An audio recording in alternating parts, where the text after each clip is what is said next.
यह एक कटहल के पेड़ की कहानी है और मिसिर बेसरा की कहानी भी।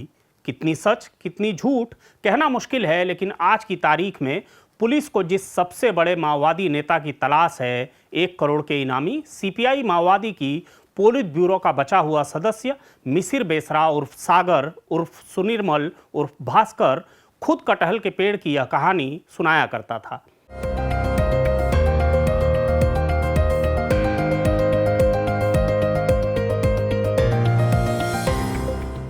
नमस्कार, जरूरी बात में आपका स्वागत है। आप देख रहे हैं सेंट्रल गोंडवाना खबर और मैं हूं राघवेंद्र। कटहल के पेड़ और सीपीआई माओवादी के पोलित ब्यूरो सदस्य के बीच क्या रिश्ता हो सकता है? पहली नजर में यह सवाल बेतुका लगता है। एक तरफ गांव का देसी फलदार पेड़, दूसरी तरफ देश के सबसे संगठित और हिंसक वाम उग्रवादी संगठन की शीर्ष नेतृत्व संरचना। लेकिन अगर उस पेड़ की कहानी गिरिडीह के एक युवा छात्र से जुड़ जाए जो आगे चलकर सीपीआई माओवादी के पूर्वी क्षेत्रीय ब्यूरो का सुप्रीम कमांडर बनता है, तो यह सवाल अचानक बेहद अर्थपूर्ण हो उठता है। यह कहानी है मिसिर बेसरा उर्फ सागर उर्फ सुनिर्मल उर्फ भास्कर की, जिस पर 1 करोड़ रुपए का इनाम है और जो झारखंड के गिरिडीह जिले के पीरतंद थाना क्षेत्र के मदनडीह गांव का निवासी है। 1980 के दशक का मध्य, अविभाजित बिहार का गिरिडीह गांव के बीच खड़ा एक पुराना कटहल का पेड़। कुछ स्थानीय लोग उसे काट लेते हैं, शाखाएं उठा ले जाते हैं, लेकिन तना एक दुबला पतला पढ़ाकू स्वभाव का युवक और उसके कुछ दोस्त तने को उठाने से रोक देते हैं। प्रशासन समझाता है, ब्लॉक डेवलपमेंट ऑफिसर यानी बीडीओ और तहसीलदार तक पहुंचते हैं, लेकिन युवक नहीं मानता। उस युवक का नाम था मिसिर बेसरा। मिसिर बेसरा का दावा था कि कटहल के पेड़ ने अन्याय के खिलाफ खड़े होने की जिद पैदा की। बेसरा का दावा था कि पेड़ केवल पेड़ नहीं था, वह ग्रामीण स्वाभिमान, संसाधनों पर अधिकार और सामाजिक असमानता का प्रतीक बन गया। तब गिरिडीह अविभाजित बिहार का हिस्सा हुआ करता था। गिरिडीह के स्कूल में पढ़ाई के दौरान मिसिर बेसरा ने आदिवासियों के साथ भेदभाव देखा। बाद में 1985 में हिंदी ऑनर्स की पढ़ाई की। अज्ञेय से लेकर यशपाल तक को पढ़ा। राजनीतिक विज्ञान में रुचि बढ़ी। शुरुआत में मिसिर बेसरा ने शिबू सोरेन के नेतृत्व वाले झारखंड मुक्ति मोर्चा में अपनी जमीन तलाशनी शुरू की। झारखंड अलग राज्य की मांग उस समय जोरों पर थी, लेकिन बेसरा को जल्दी ही लगा कि यह आंदोलन क्रांतिकारी परिवर्तन का रास्ता नहीं बल्कि राजनीतिक समझौतों का हिस्सा बन रहा है। कटहल के पेड़ की घटना ने जो बीज बोया था, वह अब वैचारिक जमीन तलाश रहा था। अक्टूबर 1985 में नक्सलियों की एक सांस्कृतिक टोली गांव आई। क्रांतिकारी गीत गूंजे, कार्यक्रम खत्म हुआ और बेसरा उस टोली के साथ चुपचाप निकल पड़ा।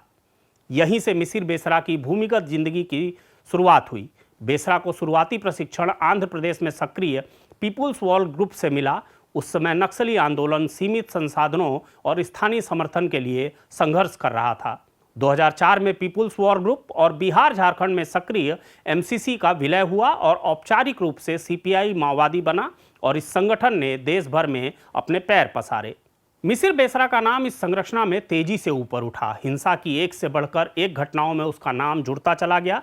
कभी पुलिस वालों की हत्याएं की तो कभी निर्दोष आम नागरिकों की। खून से सने मिसिर बेसरा का कद संगठन में बढ़ता चला गया। मिसिर बेसरा को सीपीआई माओवादी के पूर्वी क्षेत्रीय ब्यूरो यानी ईआरबी का सुप्रीम कमांडर बनाया गया। यह क्षेत्र झारखंड, बिहार, पश्चिम बंगाल, उत्तर प्रदेश और पूर्वोत्तर के कुछ हिस्सों तक फैला था और इसका प्रभाव क्षेत्र लंबे समय से सारंडा के जंगलों से संचालित होता था। पहले यह जिम्मेदारी प्रशांत बोस जैसे वरिष्ठ नेता के पास थी। बाद में यह कमान बेसरा के हाथों में दे दी गई। फिर मिसिर बेसरा को सेंट्रल कमेटी में शामिल किया गया और बाद में पोलित ब्यूरो में भी। बरसों तक पुलिस के पास मिसिर बेसरा की एक फोटो तक नहीं थी। 16-17 साल पहले जब पुलिस ने मिसिर बेसरा को पकड़ा तो पूरे 2 दिन उसकी पहचान में लग गए। बाद में वह अदालत में पेश करने के दौरान फरार हो गया और अब तक उसका कहीं अता पता नहीं है।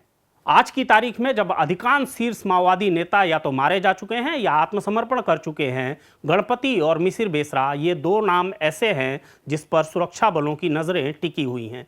माओवादी संगठन बुरी तरह से टूट और बिखर चुका है, अंतिम सांस ले रहा है। ऐसे में मिसिर बेसरा के पास बहुत अधिक विकल्प नहीं बचे हैं। यह देखना दिलचस्प होगा कि मिसिर बेसरा को इतिहास कौन सा विकल्प देता है। मिसिर बेसरा की कहानी प्रतीकों से भरी है, चाहे वह कटहल के पेड़ की सच्ची झूठी कहानी में अन्याय का प्रतीक तलाशने की बात हो, या क्रांतिकारी गीत के वैचारिक आकर्षण का प्रतीक, या फिर जंगल में संगठित हिंसा के प्रतिरोध का प्रतीक।